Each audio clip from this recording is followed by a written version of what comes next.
Si Bigel dumadala sa pag-akbay sa kaibigan si Tin, kaya't si Kuya minabuting kausapin ang dalawa. Miguel, bakit napapansin ko? Dalas mo umakbay kay Tim. Kuya naman, oh. Pero po sa mga makbayan, eh. Permiso ba yan? May permiso naman, ano. Okay lang daw po, kuya. Eh, doon sa iba. Miguel, Opo. ang tinatanong ko, Ako po?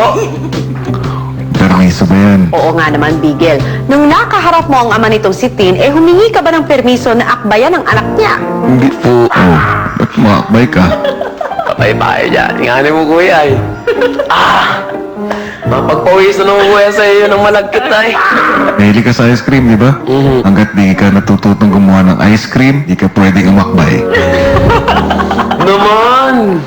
Sa paglabas ng confession room, problemado na si Bigel. Ang ng ice cream. Hindi nga ako marunong Ang problema ko ay paggawa ng ice cream!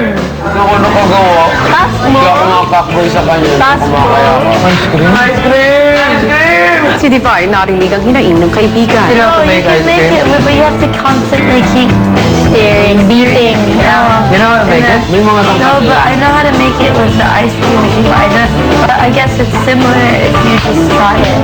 Kinabukasan, sinubukang gumawa ng ice cream ni Divine kahit walang ice cream machine. Nagiging successful. Look.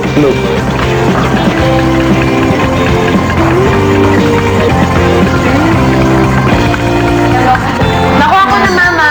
Every while, take out, think mga ganon. At saka nakuha ko yung fish. Habang naghihintay tumigas ang ginawang ice cream, si Bigel nilapitan si Tin na namimiss ang pamilya. Hindi, okay lang yun. Huwag mag-alala. Wala naman tayo na miss natin yung mahal natin sa buhay. Kahit sino naman sa atin. Magdasal ka na lang, mag-pray ka na lang para sa kanila. Buting kalusugan nila. Ito yung makapang ka. Ganun mo, alam ko. May problema ganun mo. Batas? Alam ko, ano ba? Turuan ba lang? Ako pa. Suntok mo na din niya, eh. Saan lang, suntok? Patay mo. Saktan ka pa. Masaktan, eh. Kapal na ng kalyo niyan. Tingnan natin kung malakas ka talaga. Oh. Sa pagdaan ng oras, si Bigel mukhang nakalimot sa utos sa kanya ni Kuya. Ay, nako Bigel! Sa presinto ka magpaliwanag! Sa confession room ka magpaliwanag. May nakita ko kanina. Ano yun, kuya? Bang nakaupo kayo. Ako ba yung kubo yun? Hindi naman, kuya, eh.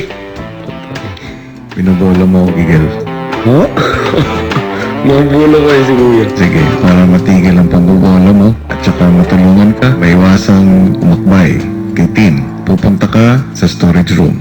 Kailangang ipiti ni Bigel ang dalawang basketball sa kanyang kilikili hanggang sa oras na itinakda ni Kuya. Kapag may nahulog sa dalawang bola, lalong tatagal ang parusa ni Bigel. Be, sasakit ng kilikili mo. Oh my God. Bayakbay ka pa, ha? Naku, hindi yan. Simple ka pala.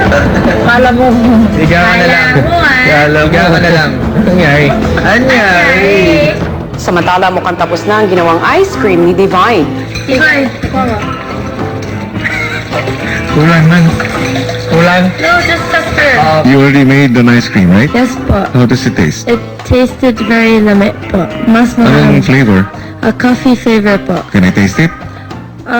We kind of ate it all. Okay, ganito Divine. I will provide you the ingredients. But si Bigel dapat ang gumawa. Opo. Ilang saglit pa'y sinimulan na ni Bigel ang paggawa ng ice cream. Ano magtulog ko yun? Nahirapan na nga ng tao. Kasi! Okay. One more.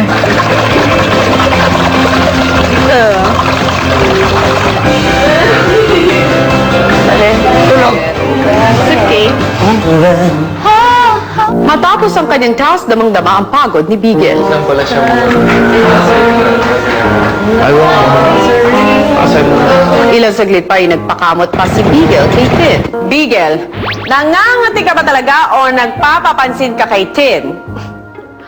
What is the meaning of this? Pagsapit ng gabi na pag-usapan ng housemates ang ama ni Tin. Dad ko, ano eh? Saan na yun? Saan na yun? O bakit ka nag-no comment? Ikaw talaga, close na kayo, no? Oo nga. Tito. Tito na bigla tawag sa amin. Bigyan mo naman ng Pero after 2 years. Kilala or kaya first time mo ma-meet, sir. Sorry naman, kasi ganun sa aming probinsya eh. Ganun sa amin ay. Ay, pasensya na, pakimuli. Mangyan ako ay. Ako bundok ako. Ito naman. Miguel? Uy, sorry. Oh, baka mabitawan ng bola, wag na isipin. Ito ka, oh. Nakalap Ito kay ate mo. Bilis. Miguel. Sinadya, sinundan si Bigel sa kwarto. Dinamin ko naman natin just kung ano ako. Okay, pagkakamali ko, huwag niyo naman ilantar na.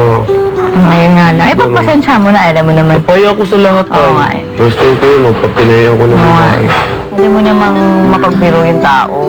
Ayun nga lang, mali nga lang yung onte. Yung mali yung... Ay, kaya nga ni Ate Kasabi Jazz, kung siya'y gabiro sa akin na sumunod akong arsa. Oo, lalo ngayon kasi syempre, depressed. Ano yan, mahirap. Kanina pa nga ako hirap na hirap at ako'y nalamig na. Hindi ko alam nga kung Mali lang yung biro niya. Oo. He's emotional. Hindi yan, hirap umadjust sa mga tao. Over! Tayo-tayo lang to. Hindi yan. Hindi masakit para sa akin yun ay. Hindi okay lang ako. Huwag mo kumanuhin. Huwag niyo ako kumanuhin. Ganun sa amin ay. Huwag sa may makasalubong ka matanda, alam na sirang itawag mo. Sa amin, lolo ka agad ay. Pasensya na, hindi ako sanay sa mga edukadong tao. Ang mga kaharap ko Name of housemate to vote to evict.